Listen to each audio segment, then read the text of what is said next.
What's going on, Soul Tribe? And welcome to Alchemist Astrology. Justin here, and are you ready to get into those lunar shenanigans? We get a nice little pocket in here. There's a sweet little thing when the moon enters into Pisces. We're gonna be swimming with Venus and Mercury. Even the sun wants to join in. It's really nice. So we're gonna take some time into that, and then otherwise it's just business as usual. the moon will the moon will come in with Saturn. Saturn wants to just kind of rain on everyone's parade. Well, we'll see. Now he's dampening the heat a little bit. now we'll see how we're connecting with this new Saturn and Aries phase that we're getting ready to get into. And then, like I said, yeah, the moon will end kind of on a square with Mars. But there's, I think, some opportunities for some movement going forward. So we'll get into all that here in a moment. But if you're new here, again, my name is Justin, and one of the things that I do on this channel is talk about the lunar shenanigans, which just goes over the astrology of the moon, what sign it's in, what phase it's in, when it happens to go void of course, and just to get a general feel of the energies and the transits as the moon is having these different conversations with the different planets. So it's nice getting syncing up with that good old moon. Now, if you want to support the work that I'm doing further down in the description box, there's a link for my Patreon page. I got two tiers on there.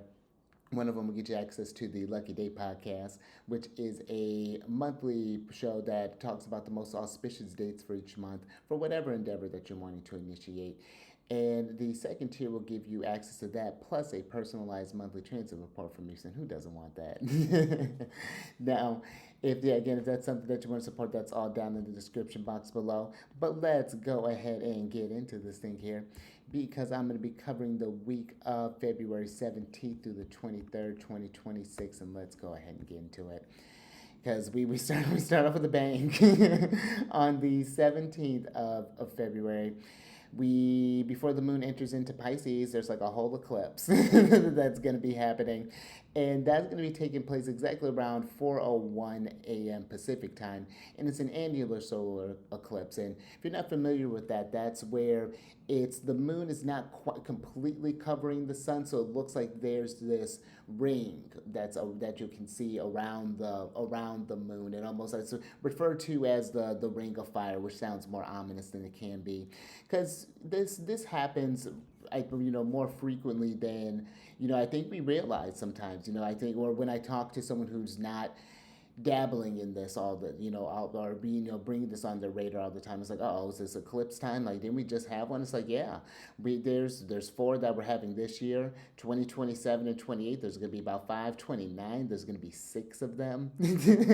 So it can be get kind of busy. It's gonna be a lot of changes during those periods of time, but it's not something I think that needs to leave one in a place where they can feel like they're going to get caught off guard. Because the nice thing about this, if you're looking at the chart here, I have that eclipse that's up there, and that happens when the sun and the moon, or when they have either their new moon phase or their full moon phase, and it happens within the range of at least 18 degrees or so of the nodes here, as you see, is there in Pisces. So we're getting a new set of eclipses now. They've been happening in the Virgo and Pisces sections of our charts, and we'll still get a few of those.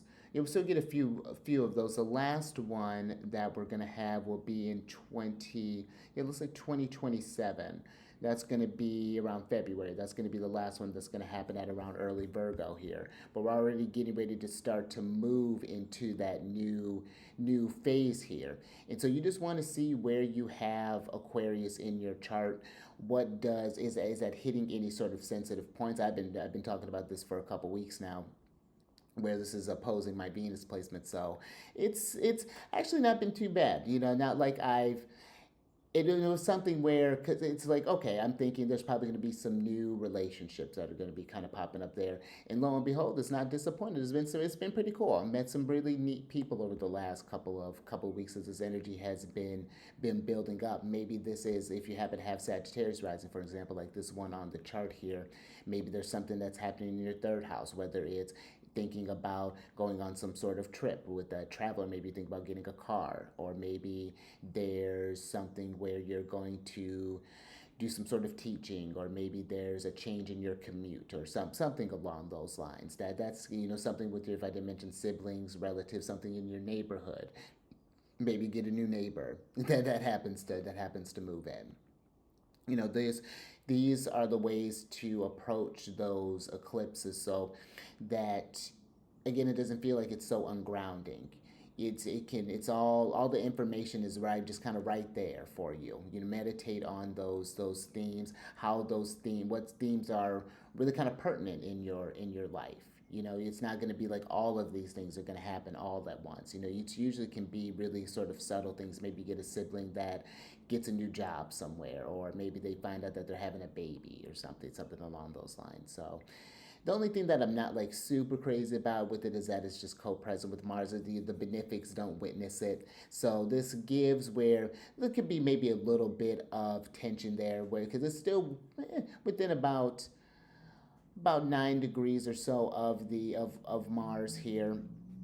So that's a little bit of trickiness there, and again, the eclipses can feel a bit energized, a bit kind of like a bit erratic or maybe a bit chaotic at some times, but that's just because a lot's happening for a lot of people. So that's just something to kind of bring into perspective. Is this Aquarius house a house that's activated for you for this year, whether it be by annual perfection? So that could be another thing to kind of pay attention to when we're thinking about this.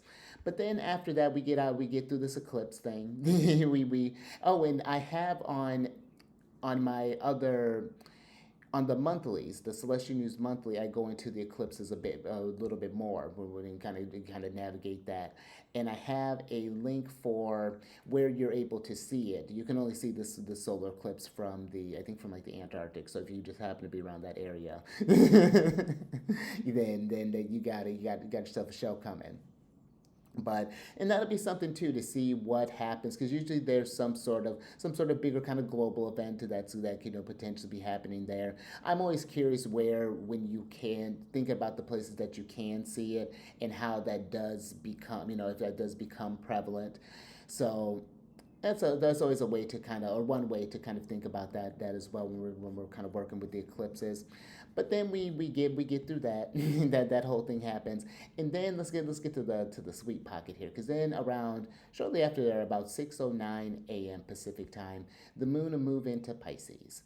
And this is one reason this is really nice, because now it's the moon's not being witnessed by Saturn or by Mars. It's just with Venus and with Big Papa. It's in Big Papa's house. They have mutual reception here, with Jupiter being in the house of the moon, and again, and vice versa. Venus is exalted here. Mercury is not in the best of places being in Pisces, but I found that with Venus here, I think that this has been more pleasant than not. I found personally that just I've been really appreciating just like music a lot more, poetry a lot more. It's just been a sensitivity that's been welcome. Yeah, I think that has been a neat way to navigate the inner workings of things, to allow yourself to get lost in nature. There was this little bee, little queen bee, Venus, Venus energy that was kind of hovering around earlier. That was just those little moments. I think that this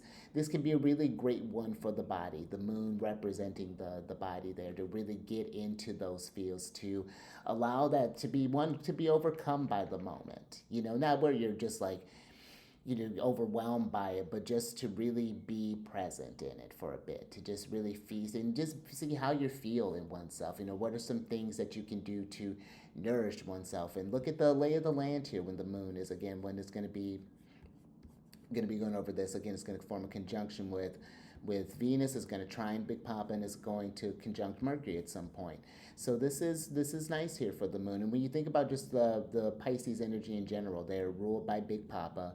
They're the mutable water sign. We're nocturnal in nature, so there's this receptivity with Pisces. And I think that Pisces is one where you go listen to some live music somewhere, appreciate something, allow that to feel how that reverberates in the body, how that resonates, and what emotions that feel up. Allow that to And again, and not to be overwhelmed, to let it be a cathartic experience. I think that all of this is almost like a time for just like a baptism in a sense, just a nice cleansing of the mind, body, soul.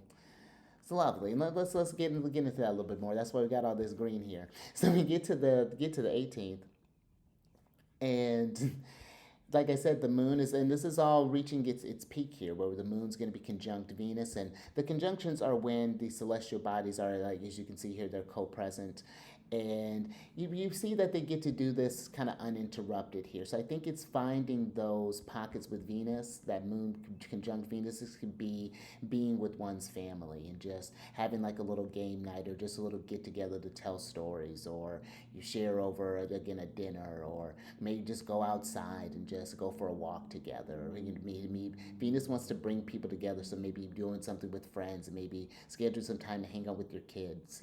This could be hanging with your grandparents. This could be hanging with whatever that looks like. Hanging with your neighbors, meeting just a stranger, forming those connections. Then that moon trine Jupiter, you don't know how that's going to pay down. There may be not that immediate sort of thing with that. Of course, we got the merriment, we got the fun, we got the laughters with Venus, but there's some long-term things that build up with that Jupiter energy. It's retrograde right now, sure, but it's still exalted. Jupiter still gives, and it may be something that we have to cash in later, but if I find that those things are worth it, when you get that moon conjunct Mercury, I think that allows us to.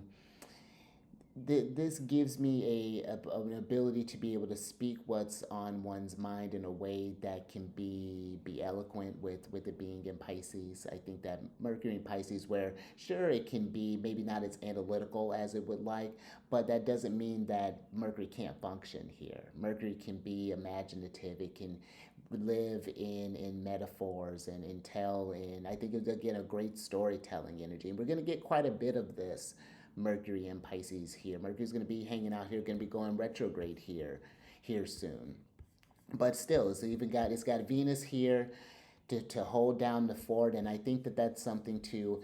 I think it can be easy to get just swept up in all the Mars, the Saturn, all those representations, and thinking about the harshities, and they do have their place too. But the good pockets, when we have them so almost unadulterated with the sure Venus, or just with the Pisces portion of the chart having this sort of aversion from the malefics. This is a time to just to try to be intentional with that, to try to make the most of that. Even if it's not even being with someone, being okay with and enjoying the company of oneself for whatever that looks like, for whatever time you can find. And look at that, happy birthday, Pisces season. Look at that, we got the sun. Like I said, the sun's gonna be joining here. So this is nice. The moon is starting to wax now. It's getting from under the beams of the sun. You can see Mercury setting. That could be a fun thing to do. Go out in some of the astronomical. Now that Mercury's getting close to station retrograde, is about far away from almost as far away from the sun as it can get. So this is a great time to see Mercury setting. If you want to do something as well, that could be a really really kind of nice thing.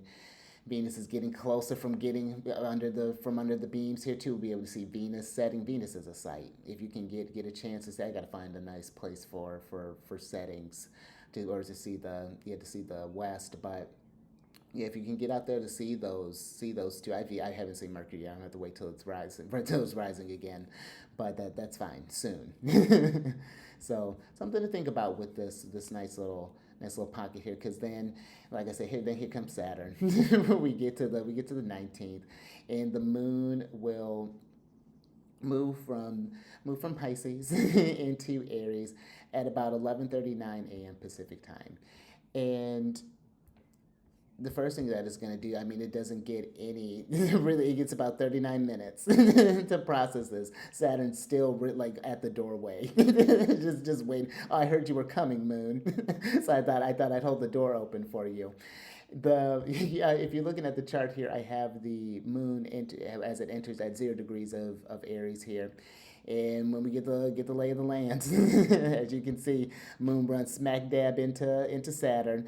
We get the Moon's going to square Jupiter, and then it's going to form a sextile with Mars. So not that too super active of a Moon. It's got reception with Mars, which is more positive than not. We like at least some reception there. And actually, too, what's really kind of interesting, at least right now, Saturn and Mars are in this mutual reception where they're in each other's home, Mars being in Saturn's home, traditionally of Aquarius, and then Saturn being in Mars's home of Aries. So at least there's something going on there. It's not complete chaos. They're not fighting each other, but it's when we get here, when we get into Aries, when you think about it, it's ruled by Mars, like I was saying. It's the cardinal fire sign. It's one of the diurnal signs, so it's more active in nature. And Aries really is that sort of just that being, that just ability, when whatever that looks like. If it's got a more Saturnian touch, maybe it's a little bit more stoic, maybe a bit more serious, but it's still a presence.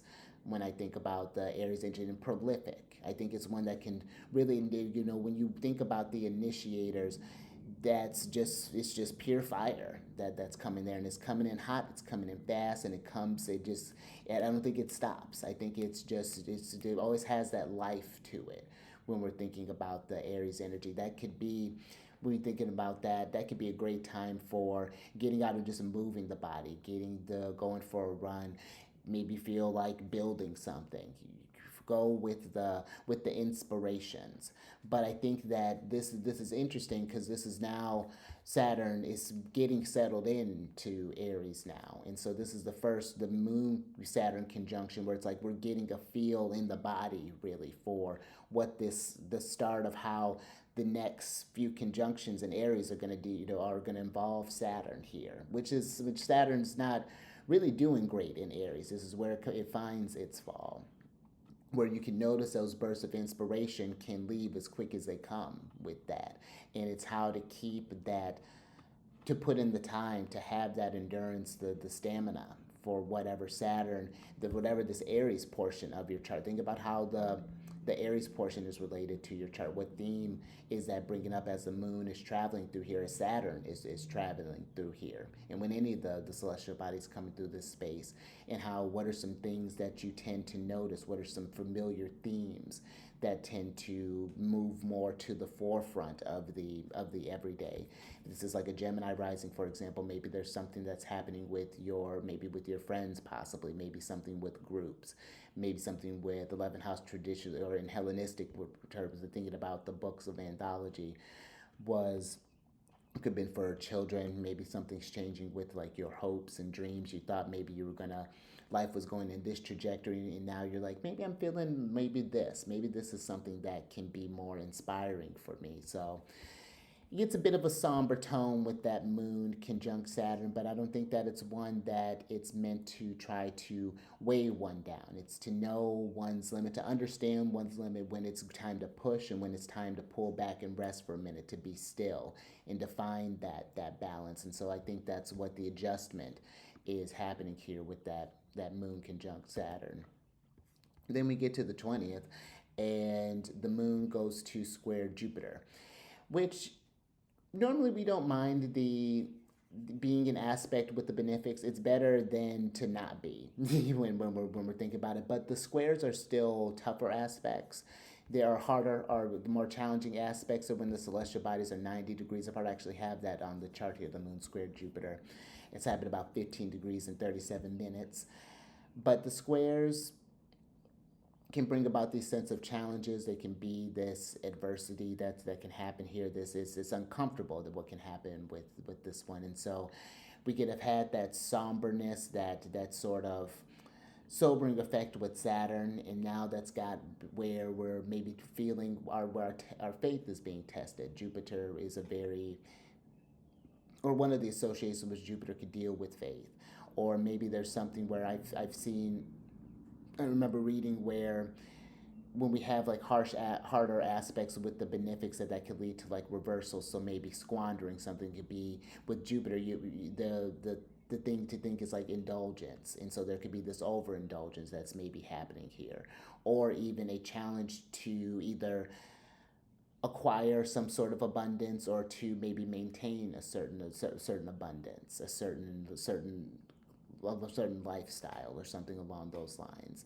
Maybe there's something with the maybe an attachment that needs to be added, something with the home that is needing to be taken care of. So it's just seeing where this moon. Think about how the moon again compares where how it's when you have the moon squaring your natal Jupiter. How does that? What are some themes that tend to come up during that period of time? It can be very very insightful. Working with that moon, and then understanding how that can look on a broader sense and how nuanced that can be, where oh that used to feel like this one instance, now that Saturn's here instead of here, that changes the vibe very different. Now all of a sudden I'm not having such a bad time in this section, but oh, this newer section is now a little bit, there's some trickiness that wasn't there before. So some good ways to just sort of tune into just one's journey as you're navigating these things. And that's what I like about this next aspect here, because then we get to, on the 21st of February, before the moon moves into its exaltation of Taurus, it's going to form a sextile with Mars. And I think the sextiles can be they're where the celestial bodies are 60 degrees apart from one another. They're like the trines, where they're easier aspect but just not as is a bit weaker than the trines. They require more initiative, but they create these opportunities for open doors, for collaborations, anything along those lines to get some sort of movement going. And so this could be thinking about, even with that moon squaring Jupiter, what are some ways that I want to maybe grow what I'm leaving behind here? What does my legacy look like? Then that creates this pathway of, okay, if I put the initiative here, that action's there, Mars, then that's going to expand this thing. That's going to bring that dream just that much closer to me. I'm running towards my dream. It's running towards me. We're gonna cut the time down in half. So that's nice, I think, with that moon sextiling Mars. That can be a positive thing. Still can be a little bit of trickiness, of course, with Mars as one of the malefics. So there still can be, of course, there's going to be effort that's involved. There's going to be frustrations that can show up. There may be some, I think with any sort of time, the moons with Mars is a time to be kind to oneself and be kind with others. And even a time sometimes where we maybe need to be, I think, a time to be where we notice where we could be more assertive, where we can apply more pressure, where maybe we haven't pushed oneself, where it's easy to stagnate. I think about it in terms of like I have a very heavy first house focus. And so I've been thinking about when I'm go to just like work out, for example, where I just like, oh, I noticed where I've been just kind of plateauing, kind of lifting the same things. I'm like, let's push, and it's like, oh, the second I push, look at these results that are happening. Let's be with this for a little bit. Let's monitor that growth, and then let's put it a little bit further. And it's just getting to understanding one's rhythm, and then we do all that work, and then the moon moves into Taurus at about 3:30 p.m. Pacific time, and then the moon's feeling good. The moon's moving into its place of exaltation, and that's something to think about too. I got the chart up here with the moon entering into Taurus. Whenever you do have these planets that are going through these exalted and they're going through their domiciles, this is where the moon is. After its home sign of Cancer, where the moon is raised up when it's in Taurus. That's what an exaltation can do. It brings out it makes the qualities of the moon easy to do. And how could it not be in Taurus? Because Taurus is ruled by the lovely Venus, and they're the fixed earth sign, and they're one of the nocturnal signs, so receptive in nature. And there's a steadiness with Taurus. I always think about Taurus, and you'll see a lot of that with Taurus, that relation with nature, thinking of grazing on the fields, and that's not just mindless eating. It's tending to the land. It's flattening. The cows are flattening out the land. They're enriching the land, and then there's this relationship that happens. I think with the moon is it's a great time to get grounded in the body. Another really great one, similar to Pisces, making some nice food for oneself. This could be, how can I show the house some love? How can I feel more comfortable in my space, whether it be, of course, in the body, but then where one's staying. So that could be another thing, adding some sort of Venusian flair with that. Libra, Taurus can be beautiful too. It's not all just Libra. They're both ruled by Venus, and Venus is doing great. Venus is doing great. It's now sees the moon. The moon's Venus sees the moon. So this is a good one. This is a good time to really shine with that moon sextiling the sun, to allow one's brightest self to come through, to again attend to the soul, so that everyone can see that, to really let that to come through. So I really kind of like that. I like that energy there with the moon entering into Taurus. And look, it's still, and look, we're not stopping, because then on the 22nd of February, the moon's going to sextile both Jupiter and Venus. So look at that. It's just another day of just overall loveliness. Opportunities for loveliness, mind you, with the sextiles. There's still some initiative that needs to be taken. We have to make those moments for self-care. We want to acquire more. Sometimes it's not just about acquiring, seeing where we maybe overspending and changing our perception to those things. But again, that could still create this abundance, and both Venus and Jupiter are about this idea of togetherness. They bring people together. Jupiter with great people. Venus is just friends all over the place. It's a really nice little pockets this week. I think these are we got one more day to talk about, but even that's even has some support in that. And I think even in two, because let's go ahead and talk about the next one, because I could just stay in that little lovely pocket all day. On the 23rd, the last day of this week, before the moon moves into Taurus, the moon's gonna first sextile Mercury, which I think creates these opportunities for mindful conversations, because then the moon's going to square Mars. So we could be on cloud nine there the day before, and then we come into the next day, and the day always brings something different. As the moon reminds us, things are changing. And I remember reading where if the moon is waxing, that the harsher aspects with Mars can be a bit more agitating. And so this can create a time to just be more mindful with that, hey, take that goodness that we had with you, and let that be your armor. And it's just like someone trying to bring the vibe to nope.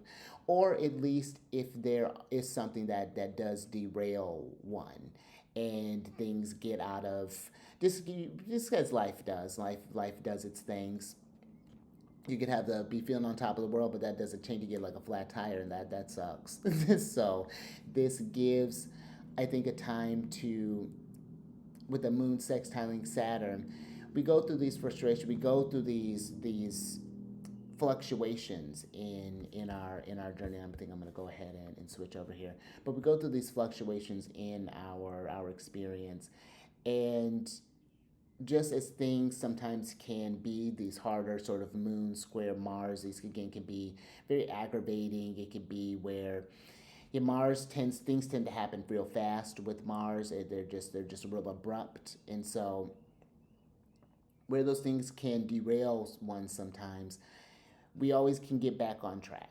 There's always an opportunity to get it back on track, until to allow an opportunity for time to heal for those experiences, I think, and to take the time to tend to oneself. I think with the moon sextiling Saturn, and the discipline that it takes to take care of oneself in whatever again that means for you, and to take care of one's responsibilities. And then I skipped ahead before I skipped ahead there, because before the moon, let me actually go back real quick just so we can talk about that for a second, because I got the chart here of the moon entering into Gemini, which is I have my moon at 0 Gemini.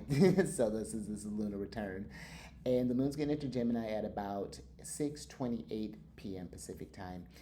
And when we look at the lay of the land, the moon's, like I said, it's going to sextile Saturn, and it's going to eventually square the Sun, Venus, Mercury, trine Mars. So now it's going to be a busier time for the moon as we get into this next week here. But when you think about Gemini is ruled by Mercury, and it's the mutable air sign. It's diurnal, so it's more active in nature. And I find that this is a good one for with that sextile with Mercury, a good time for exchanging conversations, having lively debates with that maybe Moon square Mars. This could be really good one for just even doing some reading, doing some journaling, any sort of like mental activities, and even not just mental, even some sort of like tactile thing. This could be doing some building of solving a puzzle. That could be a fun thing to do with Gemini. Go explore somewhere. Go somewhere where you haven't been. Allow yourself a different perspective with Gemini. Be curious about things.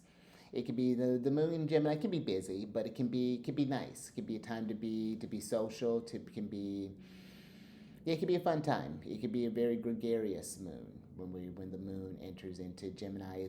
Its ruler is getting ready to station retrograde here soon, so that's going to be something we'll be talking about into getting ready to talk about into next week there. But that gives us a chance too to kind of talk about that. Now I can switch over. Gives a chance to talk about that, get how we're going to get planned for that, and then think about too again how does the moon in Gemini relate to your chart? Do you have a lot of mutable placements? Does this tend to be more of a busy sign? Do you have the malefics in mutable signs, or do you have the benefics there? So that can be a great way of seeing how the moon is relating with one's chart so that you're just regularly can just kind of checking in with yourself. Sometimes the moon can move really fast if you don't have a way to keep track of the aspects, and it can be a lot. The moon's doing those things once a month. But you can get a general idea and keep notes for the different times where it's just like, oh, this moon in Gemini was feeling one way. Because I've had some moons in when it's been in Gemini where it's been like, okay, yeah, that's cool. And other times I'm like, I'm not feeling this. And then other times where I'm making fireworks happen. So there's a little bit of that. Happy birthday, Pisces. if I didn't say that already. So there's that. But we'll see. We'll see. Maybe there's gonna be fireworks when the moon's entering into Gemini. Hopefully for celebrations. So but yeah, that pretty much wraps up the week there. So just some things to ponder as we go throughout the week there. And if this is something where you want to, well, first down in the comment section, let me know how your week's been, how this moon has been moving through there.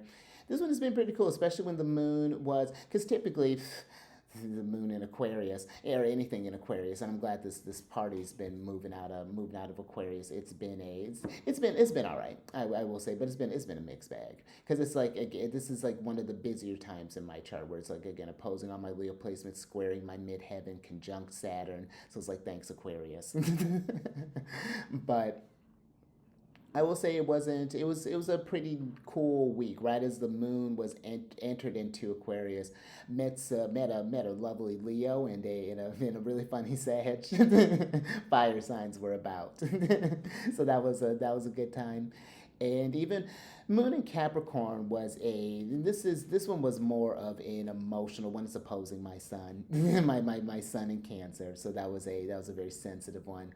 Moon in Sag was chill. The Moon in Sag was busy. It was busy here in Washington, so yeah, there's a lot going on. But it was a neat week. It was a neat week, and so I'd love to hear how yours went.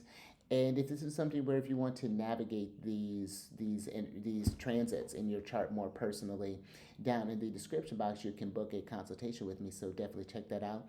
If you have any questions for me, my email is down in the description box. Feel free to reach out with any questions.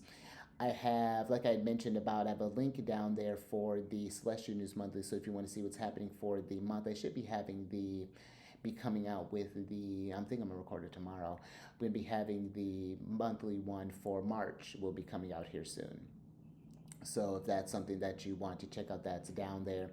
And I have a playlist tab for the Lunar Shenanigans. So if you want to look at this week or any past weeks that have gone down there, see how these transits have go through. That's a really great way of working with them too, getting that past perspective, because now all the things have happened, and how did these Gemini house themes, these Taurus house themes, these Aries house themes, how these Pisces themes, how did they all show up for me, and how do they tend to show up for me on a monthly basis? Because that moon again gets you synced up on a regular on the regular, so that when other planets are coming through there, you know what that's feeling like. You already have that monthly experience with that, but now it's just a different influence is coming in there. So really great way of kind of working with that.